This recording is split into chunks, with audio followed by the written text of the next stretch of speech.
dear students. Hope so you all are well. So moving on to the chapter for the today is control and coordination. So basically control and coordination क्या होता है? जैसा कि life process में हमने पढ़ा था कि मेन चार प्रोसेसेस होते हैं बॉडी के: transportation, excretion, respiration and digestion. तो इन सबको कंट्रोल कौन करता है और कोऑर्डिनेट कैसे होते हैं वो इस चैप्टर में अपन पढ़ेंगे। मैं एक सिंपल एग्जांपल आपको बताऊँ कि अगर हम कीबोर्ड, डेस्कटॉप की स्क्रीन या माउस जो भी यूज़ कर रहे हैं, तो वो सबको ऑपरेट कौन कर रहा है, कमांड कौन दे रहा है? तो सीपीयू जो पूरा कमांडिंग देता है उससे पूरा ऑपरेट हो रहा है। तो उसी तरीके से हमारे ब्रेन में जो भी हमारी बॉडी में सारे प्रोसेसेस वगैरह हो रहे हैं उसको कंट्रोल करने वाला कौन है? ब्रेन। और किस तरीके से हमारी बॉडी उससे कोऑर्डिनेट करती है वो अपन इस चैप्टर में पढ़ेंगे। तो so let's begin with our topic. So पहले मैं कुछ टर्मिनोलॉजीज आप लोगों को क्लियर कर दूँ। तो सबसे पहले बात करेंगे स्टिमुलाई की। तो स्टिमुलाई क्या है? जो भी एनवायरनमेंट में the change in environment to which living organism respond are called stimuli. मतलब जो भी एनवायरनमेंट में कोई भी चेंज आ रहा है उससे जो लिविंग ऑर्गेनिज्म उसको रिस्पॉन्ड करे। मतलब जैसे हमें जो भी चीज़ें फील हो रही है वो चाहे हीट हो, कोल्ड हो, साउंड हो, स्मेल हो, जो हम फील कर सकते हैं, जो हमें सिग्नल्स वगैरह दे रहे हैं वो है स्टिमुलाई।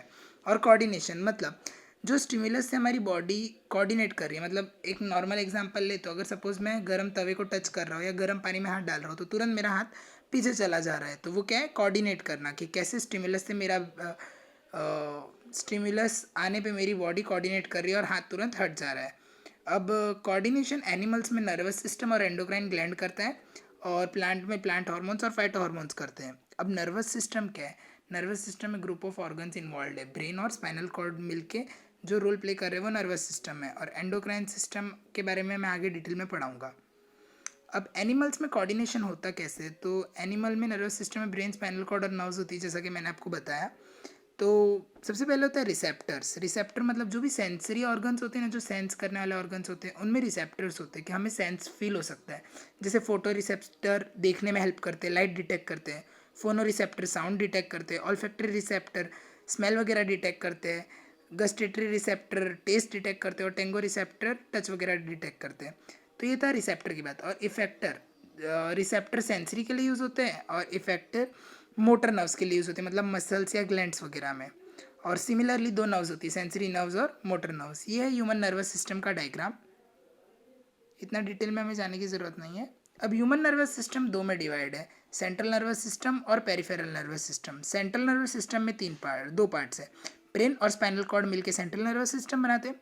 और पेरिफेरल नर्वस सिस्टम में क्रेनियल नर्व्स जो ब्रेन से निकलती है और स्पाइनल नर्व्स जो स्पाइनल कॉर्ड से निकलती है, ये दो नर्व्स पेरिफेरल नर्वस सिस्टम बनाती है। ये रहा सेंट्रल नर्वस सिस्टम का डायग्राम, ये रहा पेरिफेरल नर्वस सिस्टम का diagram. Total 12 pair of cranial nerves होती है हमारी बॉडी में। 12 नर्व्स होती है, 12 क्रेनियल नर्व्स होती है। और अब बात करते हैं नर्व सेल की। जैसा कि हमने 8th स्टैंडर्ड में पढ़ा होगा कि अलग अलग सेल का शेप होता है और अलग अलग फंक्शन होता है। तो नर्व सेल का फंक्शन क्या होता है? मेनली जो ब्रेन को सिग्नल्स वगैरह दे रहे वो उसका मेन फंक्शन होता है। ये डायग्राम है नर्व सेल का, जिसे न्यूरॉन भी बोलते हैं। ये फंक्शनल यूनिट है नर्वस सिस्टम का, जो दो में डिवाइडेड है। एक होता है उसका सेल बॉडी, जिसे बोलते हैं साइटोन, जिसके बीच में न्यूक्लियस है, जैसा कि आप ये देख सकते हैं। ये है सेल बॉडी और बीच में न्यूक्लियस, और नीचे है एक्सोन जिस पे माइलिन शीट की कवरिंग होती है। और इन सब के बीच की गैप को साइनेप्स बोलते हैं। और इस नर्व सेल से केमिकल इलेक्ट्रिक सिग्नल्स वगैरह जाते हैं, जिसे नर्व इम्पल्स बोलते हैं। और लास्ट में ये ब्रांचिंग दिख रही है वो डेंड्राइट्स है, जो इलेक्ट्रिकल इम्पल्स को एक्सोन्स के थ्रू पास आउट करने में हेल्प करते हैं। आई नो ये थोड़ा कंफ्यूजिंग टॉपिक है। जब क्लास हमारी रेगुलर क्लास स्टार्ट होगी तो और डिटेल में मैं आपको समझाऊंगा। आई नो अभी ये थोड़ा डिफिकल्ट हो रहा है समझाने में। ये डेंड्राइट्स है, जो ये ब्रांचिंग्स दिख रही है ये डेंड्राइट्स है। आगे सेकेंड इमेज में मैं आपको दिखाता हूँ। ये रहा डेंड्राइट्स। अब ये है स्ट्रक्चर ऑफ न्यूरॉन। अब ये मैसेज ट्रांसमिट कैसे होता है? तो ये पूरा डेंड्राइट से मैसेज आता है सेल बॉडी में, फिर प्री साइनेप्टिक सेल से साइनेप्स में जाता है। सिग्नल का डायरेक्शन दिख रहा है आपको। डेंड्राइट से रिसीव होते होते पोस्ट साइनेप्टिक सेल तक जाता है और फिर साइनेप्स में जाता है।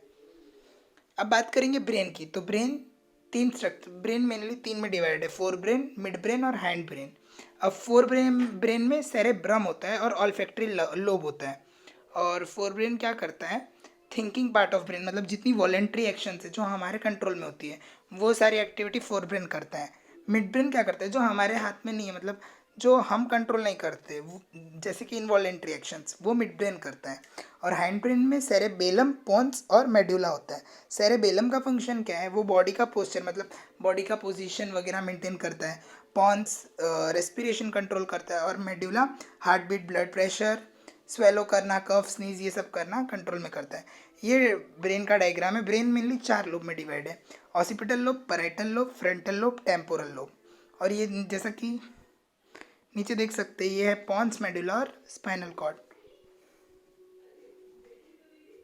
और स्पाइनल कॉर्ड ब्रेन से अटैच होता है थ्रू द वर्टिब्रल कॉलम। और टोटल 31 स्पाइनल नर्व्स होती है।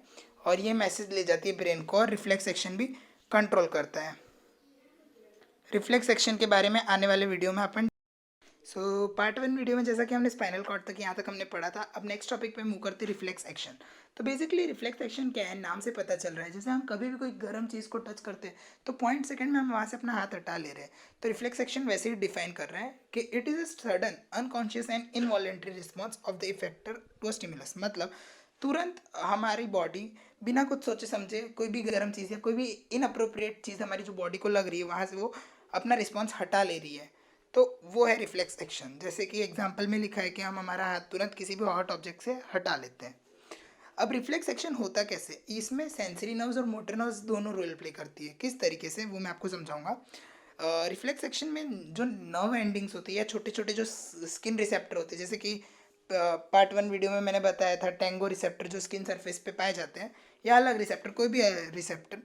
तो ये रिसेप्टर क्या करते हैं, जैसे ही हमारी बॉडी को नॉर्मल हीट से ज़्यादा हीट रिसीव होती है तो वो सेंसरी नर्व्स के थ्रू स्पाइनल कॉर्ड को सिग्नल देते हैं। और स्पाइनल कॉर्ड मोटर नर्व्स के थ्रू ब्रेन को सिग्नल देते हैं। मैं एक बार रिपीट करूँगा। जैसे ही हम कोई भी गर्म ऑब्जेक्ट को टच कर रहे हैं तो हमारे हाथ पे, स्किन पे रिसेप्टर्स होते हैं, वो सेंसरी होते हैं, मतलब वो सेंस करते हैं। और वो सेंसरी नर्व्स के थ्रू स्पाइनल कॉर्ड को मैसेज देते हैं। और स्पाइनल कॉर्ड से ब्रेन को मोटर नर्व के थ्रू मैसेज मिलता है, जिसे इफेक्टर हैंड भी बोलते हैं, मतलब इफेक्ट हो रहा है। और वहाँ से हम तुरंत अपना हाथ विड्रॉ करते हैं। ये रहा स्ट्रक्चर कि कैसे सेंसरी न्यूरॉन, ये फिंगर उसने मैचस्टिक पे रखी है तो जो फिंगर में सेंसरी न्यूरॉन है वो स्पाइनल कॉर्ड को सिग्नल दे रहा है, ये स्पाइनल कॉर्ड है। और वहाँ से मोटर न्यूरॉन ब्रेन को सिग्नल दे रहा है। इसमें मैं बता दूँ, CNS का मतलब है सेंट्रल नर्वस सिस्टम और PNS का मतलब है पेरिफेरल नर्वस सिस्टम, जो कि पार्ट 1 में आपने बात की थी। यह है रिफ्लेक्स एक्शन, एक डायग्रामेटिक व्यू। अब रिफ्लेक्स आर्क क्या होता है, तो जो रिफ्लेक्स एक्शन जो पाथवे फॉलो कर रहा है, जैसे कि पहले सेंसरी नर्व को अफेक्ट कर रहा है, सेंसरी नर्व से स्पाइनल कॉर्ड, फिर स्पाइनल कॉर्ड से मोटर न्यूरॉन और मोटर न्यूरॉन से ब्रेन, तो ये जो पूरा पाथवे है उस पाथवे को रिफ्लेक्स आर्क बोलते हैं। एक्शन और आर्क में कोई ज़्यादा डिफरेंस नहीं है। एक्शन पूरा जो प्रोसेस है कि कैसे हट रहा है वो, और आर्क मतलब कौन सा पाथवे फॉलो कर रहा है। जैसे कि ये पाथवे जूम करके मैं दिखाता हूँ। सबसे पहले स्टिमुलस आया, सेंस ऑर्गन पे गया, फिर सेंसरी नर्व से स्पाइनल कॉर्ड में गया, फिर स्पाइनल कॉर्ड से मोटर नर्व्स, मोटर नर्व से मसल्स या ग्लैंड्स, और डायरेक्ट हाथ हमारा जो मूव कर रहा है। तो वो पूरा ये जो पाथवे होता है उसे बोलते हैं रिफ्लेक्स आर्क। और रिफ्लेक्स एक्शन मतलब कैसे सेंस सेंस पाके हम हमारा हाथ हटा रहे, वो रिफ्लेक्स एक्शन है।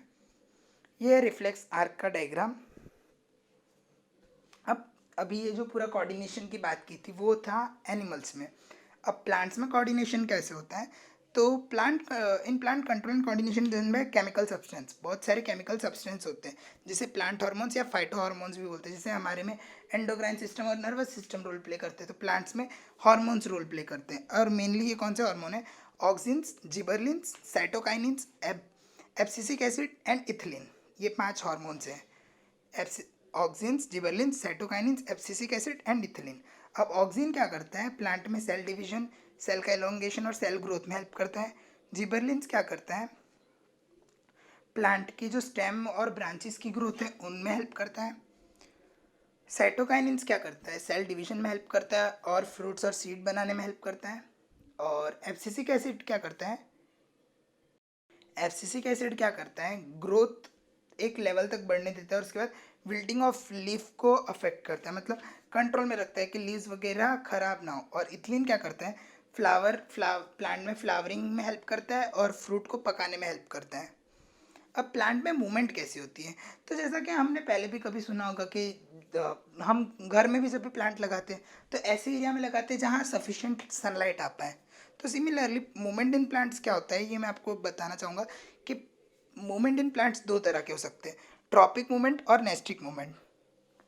मूवमेंट इन प्लांट्स दो में, ट्रॉपिक मूवमेंट और नेस्टिक मूवमेंट। अब ट्रॉपिक मूवमेंट क्या होते हैं? ये डायरेक्शनल मूवमेंट है जो जब भी इनको जो भी स्टिमुलस मिल रहा है उस डायरेक्शन में ग्रो करते हैं। अब वो स्टिमुलस कुछ भी हो सकता है, फोटोट्रॉपिज्म हो सकता है, जियोट्रॉपिज्म हो सकता है, कीमोट्रॉपिज्म हो सकता है और हाइड्रोट्रॉपिज्म हो सकता है। इसके बारे में डीप में पढ़ेंगे कि फोटोट्रॉपिज्म क्या होता है। कि अगर प्लांट जहाँ लाइट आ रही है उस डायरेक्शन में मूवमेंट कर रहा है तो उसे बोलते हैं पॉजिटिव फोटोट्रॉपिज्म। मतलब जिस प्लांट को जहाँ लाइट मिल रही उस तरफ तरफ वो झुक रहा है तो उसे बोलते हैं phototropism. Example, bending of root away from light. तो पॉजिटिव फोटोट्रॉपिज्म क्या है कि जो भी प्लांट का स्टेम वगैरह है वो लाइट की तरफ मुड़ते हैं तो वो पॉजिटिव फोटोट्रॉपिज्म। और नेगेटिव क्या है? रूट लाइट से अवे जाते हैं तो वो है नेगेटिव फोटोट्रॉपिज्म। जियोट्रॉपिज्म मतलब प्लांट ग्रेविटी की तरफ मूव करते हैं, movement of plant in response to gravity. If it is towards gravity उसे पॉजिटिव बोलते हैं। Example downward growth of root. मतलब पॉजिटिव में क्या हो रहा है? रूट का ग्रोथ डाउनवर्ड वाइज हो रहा है, मतलब ऊपर से नीचे ग्रो हो रहा है। और जो रिवर्स में ग्रो हो रहे हैं जैसे कि स्टेम अपवर्ड जा रहे हैं मतलब अवे द ग्रेविटी, उसे बोलते हैं नेगेटिव जियोट्रॉपिज्म। एक बार वापस जियोट्रॉपिज्म रिपीट कर दूं मैं कि जो भी प्लांट ग्रेविटी के साथ मूवमेंट कर रहे हैं उन्हें पॉजिटिव जियोट्रॉपिज्म बोलते हैं, और नेगेटिव उन्हें बोलते हैं जो अवे कर रहे हैं, मतलब ग्रेविटी के अवे कर रहे हैं। जैसे प्लांट का स्टेम वगैरह वो ऊपर की साइड ग्रो होता है तो वो नेगेटिव जियोट्रॉपिज्म है, और रूट वगैरह वो नीचे की साइड ग्रो होते हैं तो वो पॉजिटिव जियोट्रॉपिज्म है। उसके बाद बात करेंगे कीमोट्रॉपिज्म की। अगर प्लांट किसी केमिकल स्टिमुलाई के थ्रू, प्लांट का केमिकल स्टिमुलाई की वजह से ग्रोथ हो रहा है तो उसे बोलते हैं कीमोट्रॉपिज्म। मतलब जैसे pollen tube towards the ovule, seed वगैरह की तरफ पोलन ट्यूब का ग्रोथ होना तो वो कीमोट्रॉपिज्म है। और हाइड्रोट्रॉपिज्म मतलब प्लांट वाटर के लिए तरफ ग्रो हो रहा है तो हाइड्रोट्रॉपिज्म। ये कुछ एग्जांपल है। Unidirectional phototropism, geotropism. देखो कैसे प्लांट की तरफ स्टेम वगैरह बेंड हो रहे हैं फोटो के लिए। यह है कीमोट्रॉपिज्म का एग्जांपल। ये है कीमोट्रॉपिज्म का एग्जांपल। तो ये बात की मैंने ट्रॉपिक मूवमेंट की। नेक्स्ट वीडियो में अपन बात करेंगे, जैसा बात किए थे अपन ने ट्रॉपिक मूवमेंट की, जो डिफरेंट स्टिमुलाई की तरफ वो मूवमेंट कर रहे थे वो सारा ट्रॉपिक मूवमेंट में पार्ट 2 में अपन ने डिस्कस किया था। अब पार्ट 3 में अपन क्या बात करेंगे? नेस्टिक मूवमेंट की। मतलब इसमें क्या होता है? Are non directional movement which are neither towards or away from the stimulus. ना ही ये स्टिमुलस की तरफ ना ही ये स्टिमुलस से दूर ग्रो करते हैं, इनको कोई फ़र्क नहीं पड़ता स्टिमुलस का। तो जैसे एग्जांपल है टच मी नॉट प्लांट। जैसे हम उसे टच करते हैं तो वो अपने लीव्स को फोल्ड अप कर लेती है, और जैसे ही हम वहाँ से हाथ हटा लेते हैं तो वो वापस अपने नॉर्मल पोजीशन पे आ जाती है, वो अपने नॉर्मल शेप में आ जाती है। सिमिलरली उसमें अगर वाटर ज़्यादा हो जाता है तो वो स्वेल हो जाता है, और जैसे ही वाटर कंटेंट कम हो जाता है तो अपने आप नॉर्मल या श्रिंक हो जाता है। तो ये नेस्टिक मूवमेंट मतलब जिनको स्टिमुलस की ज़रूरत नहीं है, जो खुद ब खुद अपने वे में ग्रो करते हैं। और ट्रॉपिक मूवमेंट में क्या था? जो स्टिमुलस पाके या तो स्टिमुलस की तरफ या तो स्टिमुलस से अवे ग्रो हो रहे उन्हें ट्रॉपिक मूवमेंट बोलते हैं। और नेस्टिक मतलब उन्हें स्टिमुलस की कोई ज़रूरत ही नहीं है। होप सो इधर तक समझ आ गया। अब बात करेंगे एंडोक्राइन ग्लैंड्स की ह्यूमन बींग्स में। तो ये बेसिक डिफरेंस होता है। एक इंपॉर्टेंट टर्मिनोलॉजी बता देता हूँ, आपकी कोर्स में नहीं है फिर भी एडिशनल नॉलेज के लिए, कि एंडोक्राइन ग्लैंड और एक्सोक्राइन ग्लैंड क्या होती है। तो एक्सोक्राइन ग्लैंड क्या होती है? जिनको खुद के कुछ भी सिक्रीशन के लिए डक्ट की ज़रूरत हो और वो डायरेक्ट ब्लड में नहीं घुलती है। एग्जाम्पल सलाइवा हुआ, स्वेट ग्लैंड्स हुए, ये सब ब्लड में नहीं घुलते हैं। ये लोग डक्ट के थ्रू, स्पेशल डक्ट्स के थ्रू निकल के हमारे स्पेसिफिक बॉडी में आते हैं। जैसे सलाइवा स्पेशली सिर्फ माउथ में होता है, स्वेट हमारे ओवरऑल बॉडी में होता है, ब्लड में नहीं मिक्स होता। और एंडोक्राइन ग्लैंड क्या है? वो हमारे ब्लड में मिक्स हो जाता है, मतलब ब्रेन से जो निकल के हमारी ब्लड स्ट्रीम में मिक्स होता है उसे एंडोक्राइन ग्लैंड बोलते हैं। तो एंडोक्राइन ग्लैंड्स भी कंट्रोल और कोऑर्डिनेशन में बहुत बड़ा इंपॉर्टेंट रोल प्ले करते हैं। ये केमिकल सब्सटेंस रिलीज करते हैं हार्मोन्स के रूप में। और एंडोक्राइन ग्लैंड हमारी बॉडी में कहाँ कहाँ पाए जाते हैं वो आगे डायग्राम में आपको दिखाऊंगा। पीनियल ग्लैंड हाइपोथैलेमस में, पिट्यूटरी में, थायराइड में, पैराथायराइड में, thymus, adrenal, pancreas, testis and ovary, ये सारे मेन एंडोक्राइन ग्लैंड्स हैं। अब ये ग्लैंड कैसे कोऑर्डिनेशन में हेल्प करते हैं उनके बारे में देखते हैं। तो जब हम लोग डर जाते हैं या जब भी फ्लाइट या फाइट रिएक्शन, मतलब जब भी हमें, सपोज नॉर्मल एग्जांपल लेते हैं, अगर हमारे पीछे कुत्ता पड़ गया है तो हम लोगों के बॉडी में से ज़्यादा एड्रिनल ग्लैंड प्रोड्यूस होता है जिसे एड्रिनालिन हार्मोन बोलते हैं, जो किडनी के थ्रू लिबरेट होता है। तो ये पूरी ब्लड में मिक्स हो जाता है और हमारी बॉडी के सारे प्रोसेसेस इंक्रीज हो जाती है, हार्ट रेट बढ़ जाती है, मस्कुलर एक्टिविटी बढ़ जाती है, ऑक्सीजन सप्लाई बढ़ जाती है। तो ये एड्रिनालिन हार्मोन के कारण होता है हमारी बॉडी में चेंजेस। फिर similarly iodine, iodine thyroid gland के लिए बहुत ज़रूरी है क्योंकि ये क्या करता है, थायरोक्सिन को कंट्रोल में रखता है और हमारी बॉडी में जो भी कार्बोहाइड्रेट प्रोटीन्स फैट्स का जो भी मेटाबॉलिज्म होता है वो थायराइड ग्लैंड के कारण हो पाता है। इसकी डेफिशिएंसी के कारण गॉइटर होता है, इसीलिए सॉल्ट में प्रॉपर आयोडीन की मात्रा लेनी ज़रूरी होती है। और पिट्यूटरी ग्लैंड क्या करता है, ग्रोथ हार्मोन में हेल्प करता है। और अगर पिट्यूटरी बहुत ज़्यादा हो जाता है तो ग्रोथ लंबी होती है, और अगर पिट्यूटरी हार्मोन कम होता है तो ड्वार्फिज्म होता है। पैंक्रियास क्या करता है, इंसुलिन हार्मोन कंट्रोल करता है जो ब्लड शुगर लेवल कंट्रोल में रखता है। सबने सुना होगा डायबिटीज़ के बारे में। तो क्या होता है, जब ब्लड शुगर लेवल बढ़ जाता है तो डायबिटिक पेशेंट इंसुलिन इंजेक्शन लेता है, मतलब इंसुलिन की डिमांड फुलफिल नहीं हो पाती, मतलब पैंक्रियास इतना ज़्यादा इंसुलिन लिबरेट नहीं कर पा रहा है, इसीलिए उसको आर्टिफिशियल इंसुलिन इंजेक्शन लेनी पड़ती है जब डायबिटिक पेशेंट का शुगर लेवल बहुत हाई होता है। Similarly coming on to testis, तो टेस्टिस हार्मोन मेल्स में होता है जो टेस्टोस्टेरोन हार्मोन रिलीज करता है जो स्पर्म प्रोडक्शन में हेल्प करता है। टेस्टोस्टेरोन स्पर्म फॉर्मेशन में हेल्प करता है जो प्यूबर्टी के बाद होता है। सिमिलरली ओवरी प्रोड्यूस करता है एस्ट्रोजन हार्मोन जो ओवम ओवम रिलीज करने में हेल्प करता है। ये एंडोक्राइन ग्लैंड का डायग्राम है ह्यूमन बींग में, और ये मेल और फीमेल डिफरेंस करके बता रहा है एंडोक्राइन ग्लैंड का। So that's all for the chapter. Hope so आप लोगों को क्लियर हुआ हो। जो भी ना क्लियर हो तो आप ग्रुप में मैसेज में पूछ सकते हो या मैसेज करके आप अपने डाउट क्लियर कर सकते हो। Thank you. लास्ट में मैंने यहाँ 5 MCQ आप लोगों को शेयर कर रहा हूँ। आप सभी लोगों से रिक्वेस्ट है कि ये 5 MCQ चैप्टर पूरा सुनने के बाद हमारे चैनल के कमेंट सेक्शन में कमेंट करें पाँचों के आंसर्स। और एक बार सबके जब आंसर्स आ जाएंगे तो मैक्सिमम लोगों के, तो हम लोग करेक्ट आंसर्स पब्लिश करेंगे। पर ये सब लोगों से रिक्वेस्ट है कि सब लोग इसके आंसर सॉल्व करें और कमेंट सेक्शन में ऐड करें। Thank you.